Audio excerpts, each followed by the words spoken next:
आज हम जानेंगे कि शेयर मार्केट और अन्य वित्तीय निवेश के जो माध्यम हैं वो हमें कितना रिटर्न देते हैं। प्रायः किसी के पास अगर धन आता है तो वो सबसे पहले उसके दिमाग में आता है इसको अगर कहीं निवेश करना है तो वो गोल्ड के बारे में पहले सोचता है। वो ये नहीं सोचता है कि पहले प्रॉपर्टी खरीदे, क्योंकि प्रॉपर्टी खरीदने के लिए बहुत सारा धन चाहिए।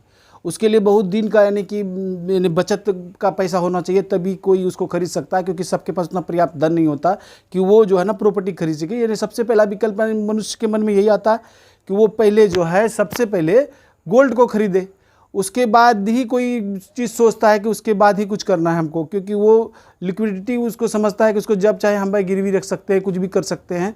इसी वजह से आज से हज़ारों सालों से ये प्रथा चली आ रही है कि सबसे पहले आदमी सोने को यानी कि महत्व देता है और उसके बाद प्रॉपर्टी को महत्व देता है कि प्रॉपर्टी बढ़ेगा तो हमको फ़ायदा होगा। लेकिन सबके पास उतना धन नहीं होता है जिसके कारण जो है ना वो प्रॉपर्टी खरीद सके।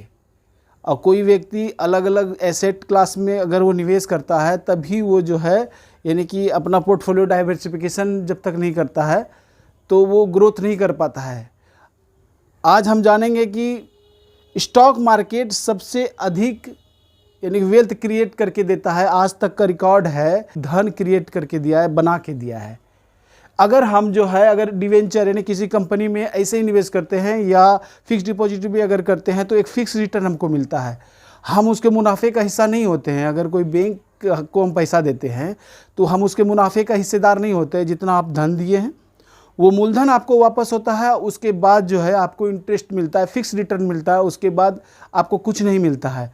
अगर हम प्रॉपर्टी खरीदने के लिए जाते हैं तो उसमें बहुत सारा धन मेरा यानी कि उसमें लग जाता है और उसमें बहुत तरह का परेशानी ये आता है कि हो सकता है जो हम प्रॉपर्टी खरीदने जा रहे हैं वो इलीगल ना हो, अनलीगल हो, या कोई उस पर कब्जा कर ले। बहुत तरह का परेशानी से का सामना करना पड़ता है। तो प्रॉपर्टी सबके बस की बात अभी नहीं रही है कि उसमें बहुत सारा धन आपका उसमें इंगेज हो जाता है। आप चाह के भी उसको तुरंत यानी कि थोड़ा सा टुकड़ा बेच के कुछ पैसा नहीं अर्जित कर पाते हैं कि हम उसको बेच लिए और तुरंत हमको कुछ मिल गया। उसमें यानी कि बहुत सारा समय खर्च होता है। तभी यानी कि उसके बाद विकल्प आता है गोल्ड का। गोल्ड में यानी कि आप जब उसको खरीदते हैं तो एक डर बना रहता है उसके चोरी होने का या किसी भी चीज़ का। वो आपको जो है रिटर्न जो देता है 8 से 10% तक रिटर्न देता है। आज तक का रिकॉर्ड है गोल्ड जो है, गोल्ड हमें 8 से 10% तक का ही रिटर्न दी है।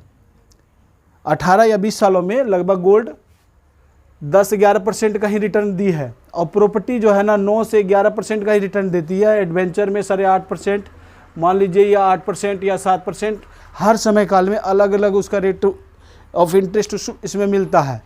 तो हम लोग को ये अब समझना है आज के दौर में अगर हम कहीं निवेश कर रहे हैं, अगर हम कुछ गोल्ड खरीदते हैं, उसके बाद अगर मेरे पास पैसा कम है, अगर गोल्ड खरीदने का भी पैसा नहीं है, तो आप शुरुआती दौर में स्टार्ट में ही आप जो है ना कि सबसे पहला विकल्प इक्विटी शेयर बाजार है, कहीं से भी स्टार्ट कर सकते हैं। लेकिन आपको प्रॉपर्टी खरीदने के लिए बहुत सारा धन का आवश्यकता होगा और वो रिटर्न देती है मात्र 9 से 11% और वो लंबे समय तक आपका पैसा इंगेज रहता है। लंबे समय में वो पैसा बना के देती है।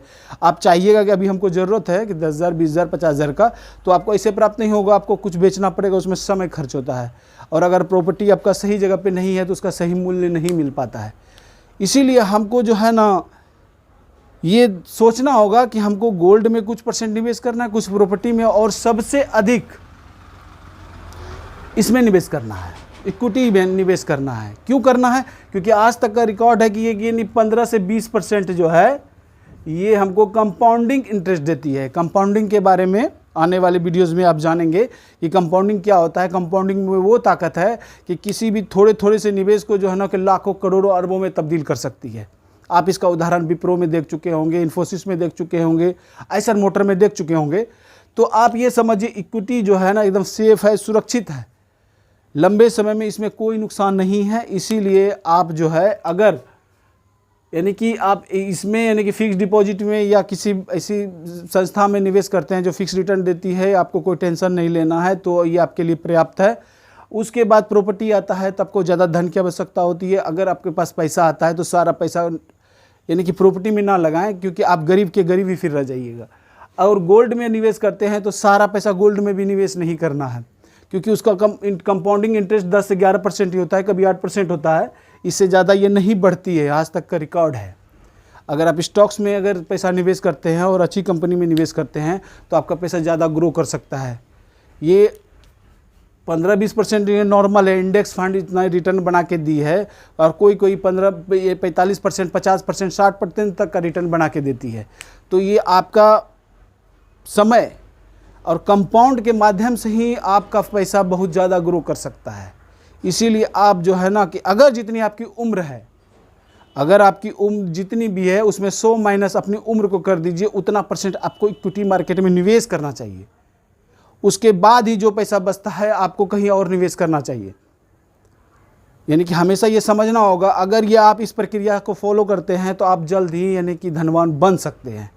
आप इस दौड़ में शामिल हो सकते हैं। अगर आप दौड़ में ही शामिल नहीं होइएगा तो आप कभी भी यानी कि टेंशन फ्री लाइफ कभी नहीं जी सकते हैं।